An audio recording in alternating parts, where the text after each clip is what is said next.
Well, hello. Welcome to the Equipped Podcast for Leaders. That is you. If you did not know it, you are a leader because you have influence, and leadership is influence. You have influence. You are a leader. So I want to equip you for leadership. That's what we're going to do today. We're going to equip you for leadership. We're going to be doing a guest interview. If you want to be a part of knowing who the interview is going to be, asking questions, you can always follow me on Facebook at Andy Bondurant. And you can also subscribe to the Crosspoints channel. You'll always get all of the information here.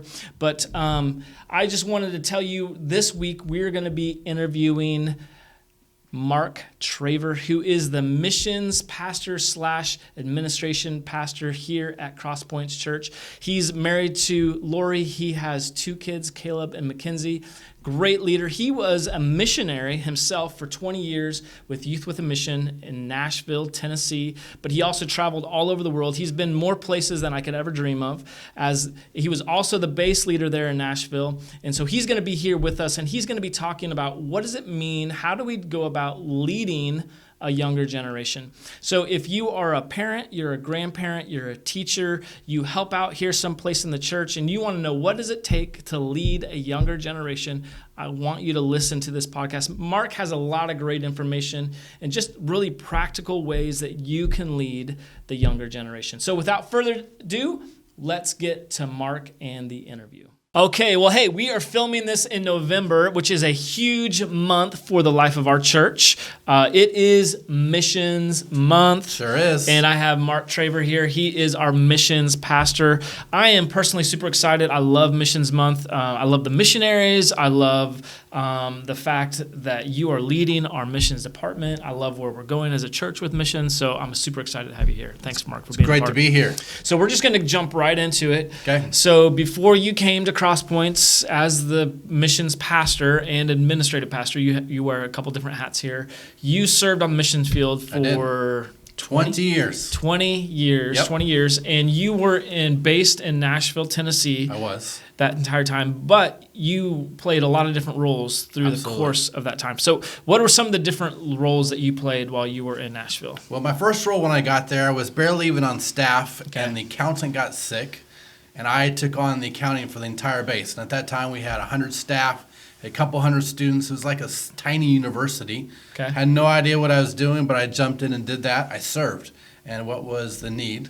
My second role is my wife was in charge of our short-term outreach department. Okay, short-term. So you would have groups of students come. They would do like a 6-month training, and the end part of that training was going for like a couple weeks, 6 weeks? They went anywhere from 7 days to 10 days. Okay. Yep. Okay, and they would go...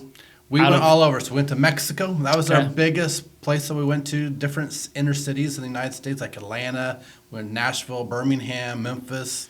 Okay. Mm-hmm. And so Lori, your wife, was overseeing that, and you were partnering with her? Well, she was helping with it. Okay. And then I moved over from accounting to help her with that. Okay. And so the first year we had like 5 youth groups. Okay, so these were not the YWAM students. These were church groups joining us, and we were taking them on a mission trip. Okay. And then the second year, we went up to 550 kids, like 30 youth groups overnight. Wow.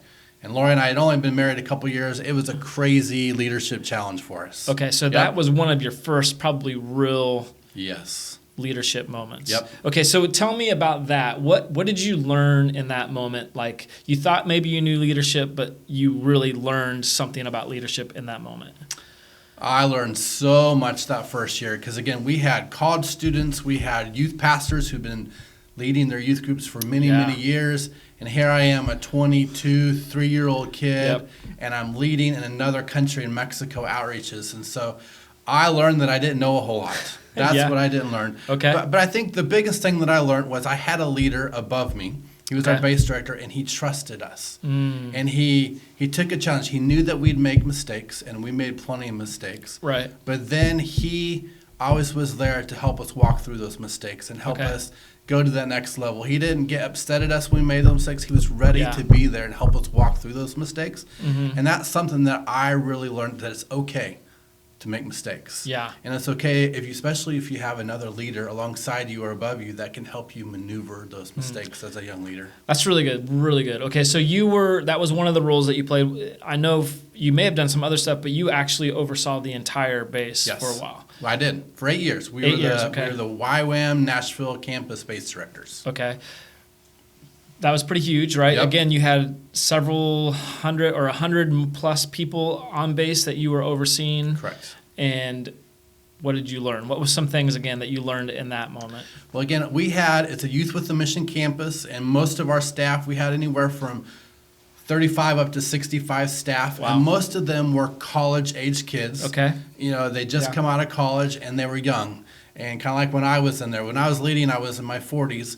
The thing that I learned is they were passionate, and you needed to find how can you place them and walk them through their passions and release them to do what God's called them to do. I really learned as a leader, my job was to serve. I had to lead, I had to direct, I had to organize, but I then had to hand it over to them. So what did it look like to serve? Like, how did you learn? How did you learn that? You're in that position, you get placed there. Did you know that when you got placed into that position? The service part, right? That you needed to serve these. Maybe head knowledge, you knew it. Did you even know that? I think I learned that from watching my leaders before me. Okay. I think that's how I learned everything that I do. I've had some really great leaders that I've watched over the years. And as I watch them, what they do and how they walk through things, that's how I've mimicked my life. Yeah. And a big aspect of them that made them such amazing leaders was that they served. They took care of the admin stuff. They did the hard work, the behind-the-scenes work. But then they released me to do what I wanted to do in the ministry, to release me to the calling and let me go at it. And so that's kind of how I really tried to do my leadership. And then a part of that service, I would suppose, would be, like you said, walking with them as they made mistakes. Yep. They kind of goofed things up. Absolutely. Right? And helping them figure out how to navigate that. Yeah. Yeah. So one of the things I know just in our discussions that you walk through some really good times in Nashville as the leader and some really difficult times. I won't ask you to go into the difficulties that you went through, but what are some things that you learned by leading through the hard times as maybe opposed to leading through the good times? Through the hard times. So we had what potentially could have been a base split. We had some kind of different divides because we led some schools, and school leaders led differently and had different characteristics and styles, and we had some pretty diverse leaders, and we kind of ended up having... And some really strong leaders, I'm assuming, right? Yeah. And so we had a group of people that loved this way, and we had a group of people that led this way, and we had a real opportunity, or a real, not opportunity, but it would have been really bad to have a base split where they all just left. Yeah. And we turned around to, okay, we're going to plant a base. So we took those people that had that like passion and that leader and released them into planting a new campus. Now, what was difficult about that, there was hurt that was happening. There were some people like they shouldn't have been doing that, and so then there was kind of fighting behind the scenes, and they were accusing me of doing different things, and so we had to be above that. We had to put on the face, not a face, but we had to walk through with humility. We had to walk through in release of people, and it was a hard, difficult time. But as we walked through it relationally, and we didn't gossip, we didn't launder all the differences, but we said, hey, we're going to release these people, and we're going to go on with a different style of leadership. So maybe one of the things that you learned then is how to communicate and what to communicate, right? And to communicate with grace and humility. And confidentiality as well. Yeah. Because a lot of people wanted to know what was going on behind closed doors, why we released some people, why these people could do this, and they didn't understand. And learning maybe who to talk to, who you could talk to, and who you couldn't talk to. And did you have to learn how to tell people why they couldn't hear what they wanted to hear? In other words, they came to you and said, well, what's the real story? Yeah. No, I think that's a very good description of young people that are in their 20s. They want to know the whys. They don't always should know the whys, but they want to know the whys. And so you have to have that balance of what can you share with them, because sometimes they're not privy or they shouldn't know that, but they need to know why you're making those decisions, what's going on behind that. Yeah, so that was a huge piece to you leading. And one of the reasons I wanted to interview you is I wanted to talk about the idea of leading younger generations. So I know, again, it was college students. So when you were there, I'm sure when you first were there, it was Gen X, right, that you were leading. And then by the time you were leaving, it was millennials that you were leading, and probably not, but even this new Gen Z that was starting to come through. So what was it like trying to lead younger people who think differently, see the world differently? What was that like? How did you go about doing that? Well, I think the key for me is trying to engage relationally with them. That's so important as being a leader. I had to understand where they were coming from. And so being with Youth with a Mission, we have all different kind of denominations were there. And different people from different backgrounds, the people that had just gotten saved, but some people that had been saved their whole life and had a calling for missions. And so you really had to get to know people's stories. You had to get to know who they were and why they were. And so that's really a key, more than just the different generations of how they're different. Right. But them particularly, how do they function? Who are they? And getting to know the story. You know, one of my couples that I love, he totally was opposite of me in every aspect of how I thought. And he was leading with you or leading under you. He's one of our staff. And so I just made a point every week to go out with him. We went out to a pizza place, and I asked him questions, and I did not understand.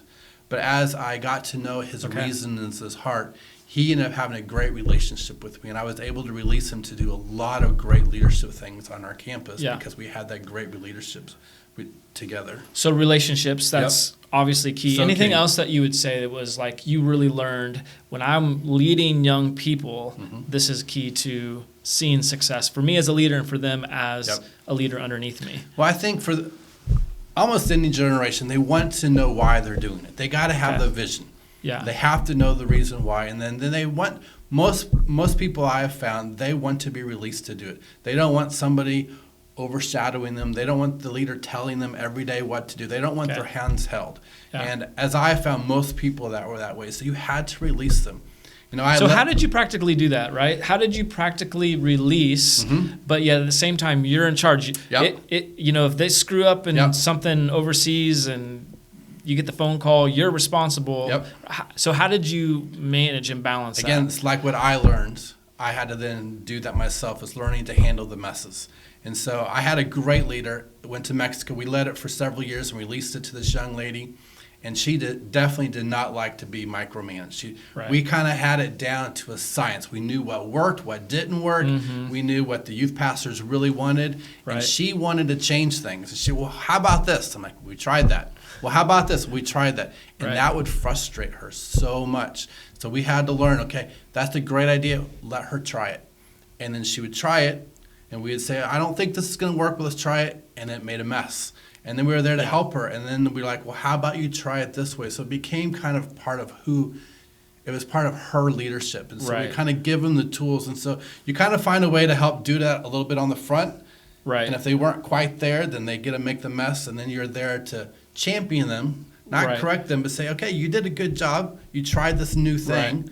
And then let's here's some ways how to do make we it better. avoid this in the future? But you had to let them How make did that you chance. help them? Because I know with some people, like for with me, if I feel like you're telling me all the things that I did wrong or pointing out, how do you help people figure out what they made the mistake without telling them they made the mistake? You know what I mean? How do you lead them through that process?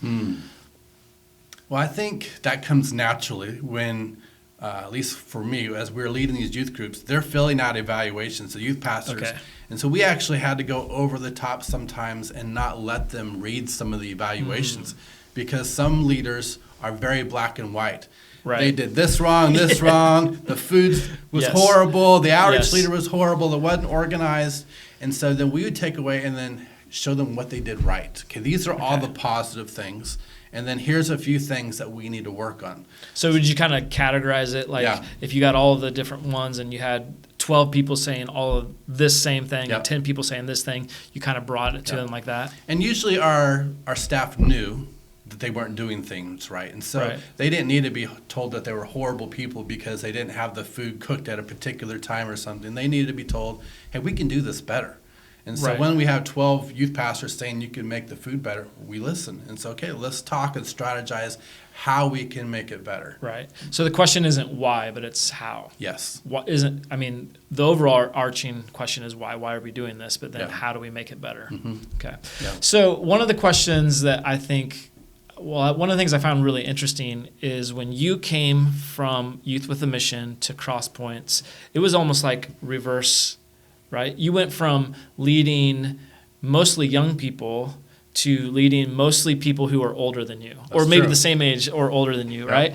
And one of the things, so this is a question that I think we get all the time at Crosspoints, especially from our leaders. And so here it is. This is from Jen Green, who was on the podcast last month. And she says, there seems to be a point in life where people can feel they've done enough for the world. I've heard many people in the church, and this is something you and I have heard as well, that they are excited, they've done their time, and they believe that they need to leave the work to younger generations. So her question is this: what can be done to help older generations functionally believe that they're still needed? Which goes hand in hand with how do we lead an older generation and help them see that they're still needed and they have value and we want to hear them. Yeah. I think that's hard for any leader. I mean, I walk that through myself. I have Joel Holland, who is my missions director now. I'm like, well, he's the missions pastor. That's what I understood. No, he's not the missions pastor. I'm still the missions pastor. He's the missions director. But again, I think he's going to make a missions pastor one day. He easily could become and take on my role. And I'm going to have to be able to move out of my role into a new role. And that's it's one of my gifts, and it's the idea of serving. If my job is to serve the church, if my job is to serve other people, then it doesn't matter what my role is, and I need to move. And that's for older people. I love working with Connie and Rocky Ridgway. They're some of my favorite people because they're retired. Really old. They're not. That's not old. what. That's not what. They're you older, said. but they're retired. They're gonna watch this. They're gonna hear that. They're gonna hear, and they're gonna come and find me. But they know that they're some of my favorite people. But they are willing to jump in and serve wherever they can. They know that they may be retired, but they have a lot of ministry to give. Right. And they want to jump in and continue loving and giving people. And so again, my role has gone from young people to maybe I work with a lot of people that are retired. How can I engage them to continue the ministry?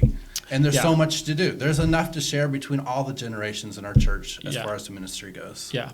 So the question though is, how do you go, maybe I'll rephrase it. How has leading changed? Does it change at all leading a young person versus leading someone who's older than you? Does it change your perspective on how you go about leading them? Does it change, or was it just simply something that you had to get over, that this is a younger person, but this is an older person, and it's the same? For me in particular, it was difficult. So when I first got here, David encouraged me to come to Crosspoints Church. Our church is growing. We got a lot of young families. We got a great youth ministry. I've always worked with college age groups and youth groups. And so I came expecting kind of a younger church. And our church is a little bit older in generations. And so I was a little bit bitter at God for a while. And I started walking around the church every day. Just started praying for our church, praying for people. And I started meeting people like Connie and Rocky and other different people in the church. And God gave me a real heart for them. And I started also hanging out with the young at heart. And they did tours on the summertime. And we would go out, and as I met them, as I had started a relationship with them, I fell in love with them. And that's really become part of my ministry at Crosspoints Church, is working alongside them. And so it really had to start with me and my heart and being willing to change. So that's a really good point, I think, about leadership, right? Is if you don't care for the person, doesn't matter whether they're young or old or whatever, right? If you don't care for them, how are you going to lead them? That's lead them effectively, right? Absolutely. So what you're saying is part of what had to change in you was you. Yep, right? Absolutely. Your perspective, your heart, your care, and then it's much easier to lead someone because they're going to notice that you care for them, you love them, right? And they're going to want to follow you. Yes. Yeah. And that's for every generation. They want to know that you care. You have to love the people that you're leading, and then they'll follow and do whatever. They're excited to serve and work if you are. Yeah, that's good. That's good. So another question, this comes from, you may know Rebecca Steigers, you may not. She grew up here at the church, and she wrote this, I think, more from the perspective of a teacher. I know she's like a 7th grade teacher. And so this may be a little bit younger, but I thought it was a really good question. And she says, does leading a younger generation mean telling them absolutes Or does it mean creating critical thinkers who decide their own moral, biblical, and political beliefs? How do we go about leading so that, I think it's a really good question. That is a great question. I have 2 kids that are that age. My daughter is a sophomore in college. My son is graduating, is working, and it's a real balance. I think it's a little bit of both. They have to find Jesus for themselves. They have to define those absolute truths. I can tell them what I believe is the absolute truth, but it has to be they believe the absolute truth, right? And so that's where you have to go, and you have to teach, you have to believe, and you have to constantly be willing to share those truths. And I think there's an aspect that if they don't see that you believe those, or you're not telling them what you believe and then giving them the opportunity to decide that for themselves. Yeah. I think that's real key. But it's both. You have to tell them what the truths are. You have to tell them what absolute truth is, what's right and wrong. Right. And then as you've taught them that, again, they have to then walk that out themselves. You have to let them make those choices themselves.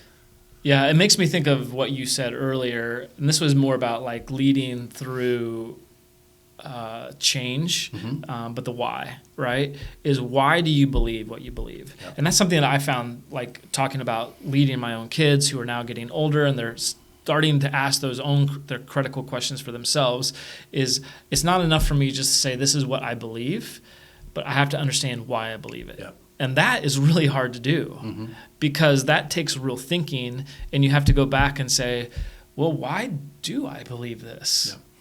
And as a leader, you have to be willing to talk about very uncomfortable things that you don't really even understand, or they're going to ask you questions that you can't understand. I have lots of leaders ask me about things that are happening politically, and I don't have the answers, or things that are happening in the church that they may not understand or believe why the church is doing it a particular way, and you have to be willing to walk those truths out with them. Yeah. And be able, it's just so hard, right? It is. It's hard, and it goes back to that you said earlier, humility, right? We have to choose to be humble, and that's really a humble thing to have to say, I don't know. Yep. I don't know the answer. This is where I'm going. This is what I believe where I should go, but I don't really know all the reasons why. Yep, for sure. Yeah. Okay, so another couple questions for you here. I thought this was interesting watching you, and this is something I thought you did really well. And again, your transition from YWAM, when you left Youth with a Mission Nashville, you were the boss. Now, you had a board that you had to answer to, but you were running the base. Correct. You were making decisions. You were deciding what was happening. You came to Crosspoints, and you were no longer the boss.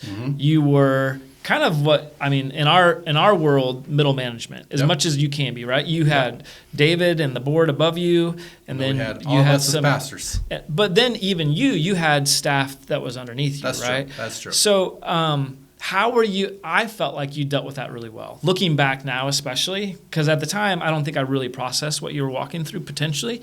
How did you go about making that transition so seamlessly, going from being the boss to a boss?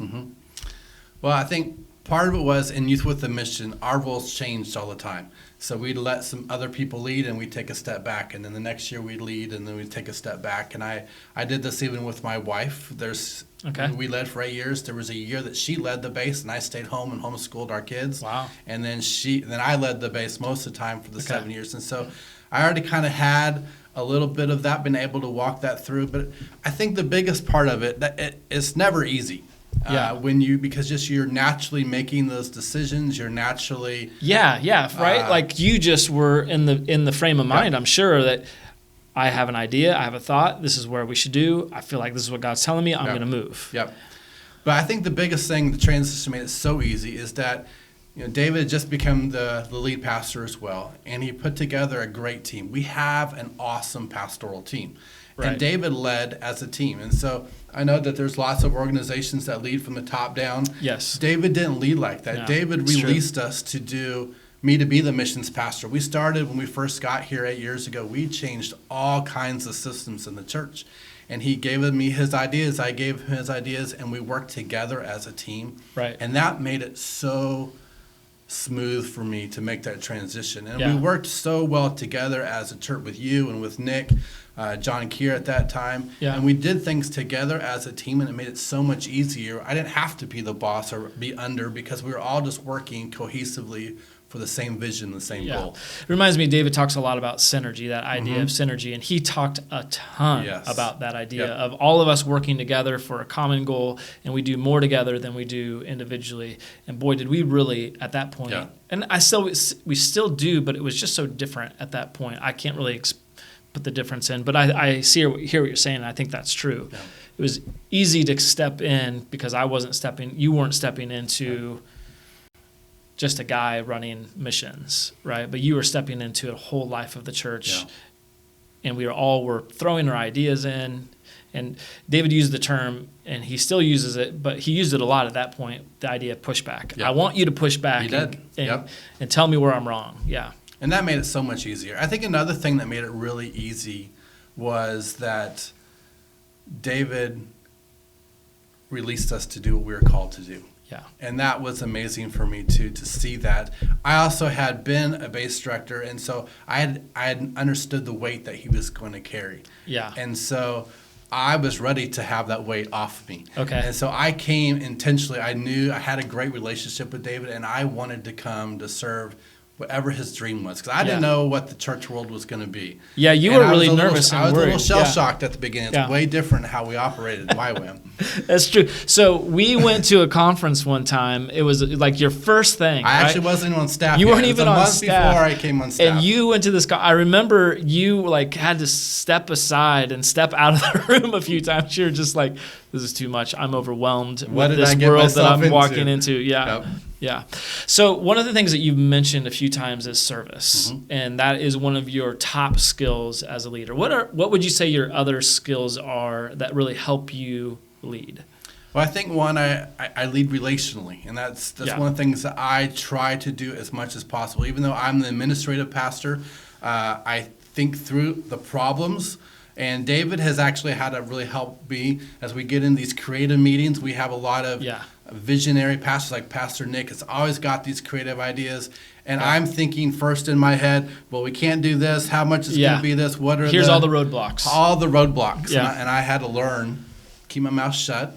And then when they're ready, then I can, in a graceful way, talk about those roadblocks. But it comes out of relationship first. And so I can lead people because I have relationship with people. I can talk about the difficult, hard things that we got to overcome because of relationships. So relationships is probably my key. Relationships, service, anything else that I think just, again, I see the issues. I'm always problematically thinking through how to make the system better. Are you thinking steps when you think that way? Are you thinking steps, or you're just saying, here's 3, 4, 5, 6 things that are going to need to be done to achieve X? I think I see the bigger steps because I have one, and that's one of the reasons why I love having. I have an accountant that we have, our bookkeeper. Yeah. We have Joel Dayla, our facilities director. I have Joel Hall because I need help with the fine tuning. Okay. Like I don't like the details, and you need a great team that can work on the details. But seeing the overarching thing, this is where we want to go, and let's put the path to get there. Then we need help with the people to help us get there. So I'm kind of that middle man to, okay, how are we going to get there? Right. So how did you figure those out? Right? How did you go about learning that these are my strengths? These are things that I do really well. That's a great question. I don't know how I learned them. I think I learned them, one, like I said before, by watching other leaders. Okay. And I had a lot of leaders that served the way that I serve in my life. And so as I mimic them, as I follow them, and then I also found what my gifts were. I found really quickly, like coming here, most of our pastors love being on stage, correct? Yeah. They get a lot. I get freaked out a little bit. I'm preaching next week. That's right. Make sure you guys show up Sunday morning. Freaking out a little bit. Yeah. But that's not my gift, and then I have to be okay with it not being my gift. So like when I first got here, I felt like I needed to. You were less than, maybe. I was less than because I wasn't the speaker. That's what everybody did. And I'm like, that's okay. I have to be okay with how God created me to be. And this is my strength and my gift. And how does it work within the puzzle? And be okay with that. Yeah. How to be content. That's really good. Okay, so last thing I want to talk about, and this is a little bit more personal maybe than what we've talked about, but I know last time you were on the podcast, which was just maybe last month, Pastor David and you opened up just a little bit about your wife, Lori, walking through her battle with cancer. And more personal for you, and I've watched you from a distance, right? We don't talk about this very much, but you've led yourself. You've always had a lot of strength, right? And I think maybe that tends to be natural for men. But at the same time, you haven't like buried your head in the sand. You've been very realistic about this is what she's working through, and this is what the fight that we're in. And so to me, that's a strength of leading yourself. How did you learn to lead yourself? How did I learn to lead myself? That's a great. I think it starts with having, again, relationship. I have to have a strong relationship with the Lord. It can't be fake. It can't be real. As leaders, we can fake a lot of things. It's true. We can make up a lot of things. We can even look spiritual. We can look super spiritual. When people ask us how we're doing great. We're doing fantastic. But you have to have a real relationship with the Lord. He has to be your bedrock because, again, life was full of down, yucky stuff in our life. Yeah. And I walked through a fair share of that. I watched other people walk through having cancer. I had a great friend of mine, Lori and I, that she died at 30 of cancer, and how we saw how she walked with the joy of the Lord in her heart. So it gives us strength to say we want to walk that way too. But it starts with we want to be a light for the Lord, and it starts with having that relationship with the Lord deep down. How, on a practical basis, what does that mean for you? Like, is it reading scripture? Is it prayer? Is it you get up at 6 a.m. every morning? I know that's a joke because that's not who you are at 6 a.m. But what, seriously though, practically speaking, what does it look like for you to have a relationship with God? No, I'm not super disciplined. I mean, I've read through the Bible through in a given year. I've done that many times in my Christian walk. But there's a little bit aspects of everything. There's times of worship. There's times of crying. There's times of reading the scripture. But I think the most for me is just being able to talk to God. Not on asking God, here's what I want to pray for, but thanking him for the day. Asking to be part of my life. What's happening in the day. There's a relationship. And so even like with Lori, there's days where I'm pretty angry. I don't understand why. Why is this happening to my wife? Why is this happening to me? And I'm okay with that. I feel like I have a good enough relationship with God that we can talk through things. Yeah. And then I can listen and I can read the Word and I can get fed and get encouragement from that. And so I think reading scripture is definitely very important. And I spend a lot of time, I'm not a worshiper. I'm not like Drew. I don't know my songs, but I listen to a lot of worship music. I like rock music, but I also I need to feed my soul on worship music. And that's one of the things that I do as well. Right. Okay, very last question. Okay. So a young leader comes to you and says they have a dream. They want to lead a YWAM base. They want to be a lead pastor at a church. They want to start a small business. They want to be in your position leading missions. They want to go out, be a missionary on the field, leading teams of people into who knows where. What advice would you give them? Where should they even start? Yep. Well, you start by serving. You got to find the opportunity. Where's your heart at, and jumping in and serving at that place. And then you find the people in your life, whatever leaders that are there, finding ways to follow alongside them, listen to them, serve them. And as you move into those roles, as they see your faithfulness, as they see your hard work, as they see your passion, they're going to release you into those ministries. It's just a natural aspect of life. A lot of times we want to get to the end goal. We want to be the leader first, but it takes a lot of work to get there. And so being content with where you are and then serving along the way. Be content with where you are, serve along the way, and God will open up those doors for you. Yep. Okay. That's good. Anything else you want to say? I don't think so. All right. Well, hey, Mark, thanks so much for being a part. Thanks, really Pastor enjoy Andy. it. And looking forward to Missions Week 2020. Yes. Be there, okay, Crosspoints?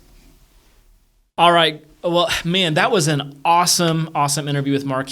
I really enjoy his perspective on leadership. I think he mentioned it there that, he's not the out front charismatic leader, but man, he's such a great leader. And I would totally agree with what he said. Serving, relationships, that big picture, those are some of his superhero strengths. And he really leads well in knowing who he is and working to his strengths. But the idea that I wanted to talk about today is how do we lead a younger generation? And for those of us who are a little bit older or even a little bit younger, there's always a generation behind us. And so what do we do? What are some ways, and then what are some tips and tools on how to lead a younger generation? So first of all, I have 3 ways that we can lead. And the first way is that we lead with humility. We lead with humility. It means I don't know it all. That's one of the things that Mark talked about in their interview. He doesn't know it all. He didn't know it all when he was leading the YWAM base. I don't know it all when I'm leading here our Connect groups. And I have to lead with humility. And that means that my way of doing things isn't necessarily the way of doing things. My way of seeing things isn't necessarily the way of seeing things. And, it's funny, I have here in my notes exactly what Mark said and how I see this operating at Crosspoints. And I believe that Pastor David leads as our lead pastor when our meetings. And he's always allowing for that idea of pushback on thoughts and ideas. And what's really interesting about this is when we're in those group settings, we have 19-year-olds, we have 70-year-olds in that meeting. And doesn't matter how old you are, it doesn't matter what generation you're from, it doesn't matter what your background is. He's allowing for those thoughts to come, and everyone's thoughts and ideas are just as valuable. So we lead with humility is the first thing. And the second thing is we lead with principles, not necessarily rules. We lead with principles, not rules. And so this is what to me rules are. Rules come and go with time and culture. Principles are steadfast. Principles are the framework. Rules are the details. Rules can be broken and still you can achieve the results. Principles, when broken, break the system. Principles are our values. And so when it comes to leading a younger generation, what I find that I tend to do is I tend to teach rules and not necessarily talk about the principles behind them. Again, talking about the why. Why do we do this? Why do we believe this?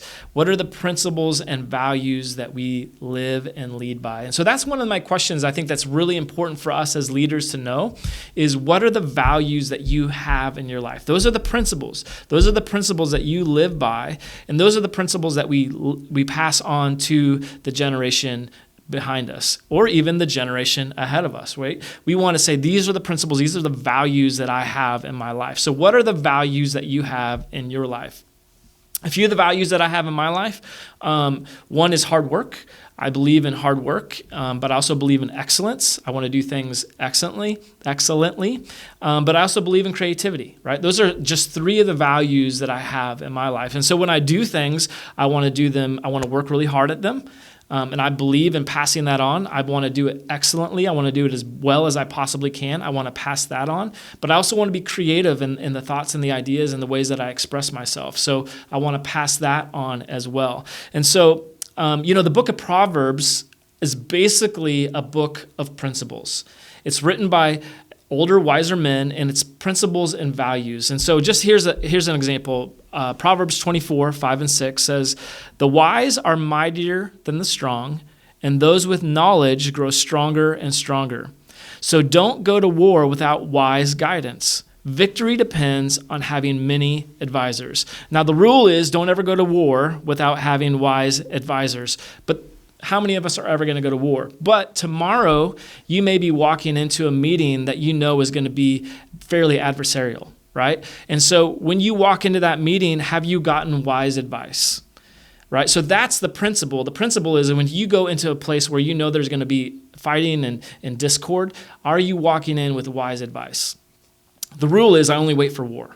So when we look at our principles, how are we living? Do we live by those principles, or are we simply living by rules? And that goes back to the question I felt like that Rebecca had for Mark is, do we teach a framework? Well, yeah, I think we teach a framework, which is the principles that we live by. The last thing to do, the last way to lead is to lead with fun, to celebrate. And I think this is especially important for us who are older. So me, I'm a Gen Xer. For those of us who are boomers, or maybe even the silent generation who are leaders, we grew up taught loving work for the sake of doing work. right? That's what we were taught. But, there's nothing wrong with that, but that's not necessarily what the younger generations value. They value work, right? But they value having fun while they work, and fun being ingrained in part of the work that they do. And so I've had to learn, and I'm not great at this, right? So I have to have people help me. It's one of the things I love, Pastor Nick. He helps me to remember to have fun, to celebrate things. And so we need to listen to the younger voices in the room to help me learn and remember to have fun, to celebrate the work that we're doing. And so are you leading with fun and celebration? Are you leading with principles? Are you leading with humility? Those are 3 ways that we can lead a younger generation better. Now, 3 tips or tools that you can use to lead a younger generation is 1, to listen to younger voices. Are you listening to younger voices? Do you have younger voices in the room with you when you're leading? A really interesting podcast that I've been listening to is a guy named Chad Veach. He is a pastor of, I believe it's Zoe Church in LA. He's much younger, probably 10 years younger than me, different generation than me. Total hipster guy. He has the mustache, the glasses, he has blonde hair, the clothes, all of it, right? Very different than me. But I've had to approach that podcast as, my typical response is to say, well, I can't learn anything from him. He's so much younger than me. But here's the reality. He has this amazing church in Los Angeles. He's doing something right. So I need to learn to listen to his voice, right? What can he teach me? What can he show me that I don't know, that he's experienced just because of where God has put him? I have to be willing to listen to that younger voice. What can I learn? The second thing that I can do is I can study generations. About 10 or 15 years ago, I started doing a deep dive into generations for something else that I was doing. And I fell on this research by these guys named Neil Howe and William Strauss. Amazing research they did on every generation in America. So back like the 1500s to the present, they researched every single generation, and they found that there's archetypes. There's 4 archetypes of generations within America, and every 4 generations it switches over. It's always different, and so you can see that in the generations that we're living with right now. You see that with the silent generation. You see that with the boomers and the Gen Xers and the millennials. Those are 4 generations, and then Gen Z starts it all over again. Now, here's the really interesting thing about that. They said that every 4th generation, there's a hero generation. The last hero generation was the World War II generation, the ones that pulled us through World War II, the one that brought us into this new era that we're in. And most of those, as we know, they're passing away. Well, the next hero generation is the millennials. So I think that's an interesting idea. We hate on the millennials so much. They get so much grief, but the reality is that they are considered, and it's happened all the history of America. Every 4th generation is the hero generation that brings us into a new era. And if we aren't being brought into a new era right now, then I don't know what's happening. And the millennials are the ones who are helping lead us into that next era. So if you want to, I would say you need to study the generations. A great name to look up along with Howe and Strauss is a guy named Jason Dorsey. He's an expert on the millennial and Gen Z generations. So I would say definitely you want to study the generations. That are going to give you a lot of insight into why we believe what we believe. The last tip, the last tool that I'll give to you is to watch and listen to the programs younger generations are watching and listening to. I came across this idea through one of my past leaders, Don Lewis, who was the pastor here at Crosspointskc, and he walked into this room full of Gen Xers, and he was a boomer, and he didn't understand us at all. So he told me later on that he started watching Seinfeld, and he watched Seinfeld specifically so that he could get a pulse on why we felt, thought, and acted the way that we did. Now, he says he didn't even really enjoy Seinfeld, but he simply watched it so that he could understand a little bit more about, he would have a window into how we thought and how we felt. So, it's a little tougher today. At that point, there were like 3 stations, right, plus cable. But I think if you pay attention and you listen, You'll get some ideas on programming, maybe movies, maybe music that you could look at, listen to, and just see why does that generation believe what they do. And that pop culture gives us a window into it. So it may be Netflix or Hulu or YouTube or podcasts, Spotify. Listen to what your kids are watching. Listen to what your grandkids are watching. You don't have to love the programming. You just have to watch a little bit of it. Just see if you can get a window into what they're looking at. Okay, so those are the 3 tips. So the 3 tips again are I have to look back at my notes. Listen to younger voices, right? Find a younger voice, a couple younger voices. Listen to the voices, see what you can learn. Study the generations, and then watch and listen to the programs that the younger generations are watching and listening to. See what you can learn from that. Well, hey, thanks so much for being here on the Crosspoints Equip podcast. I want to encourage you to subscribe. You'll get every issue of the podcast here at Crosspoints Church, so you don't want to miss any of it. Hit the subscribe button. I will see you next month. Actually, we're going to take a break. I will see you in January, all right? So have a great holidays, and I will see you in January.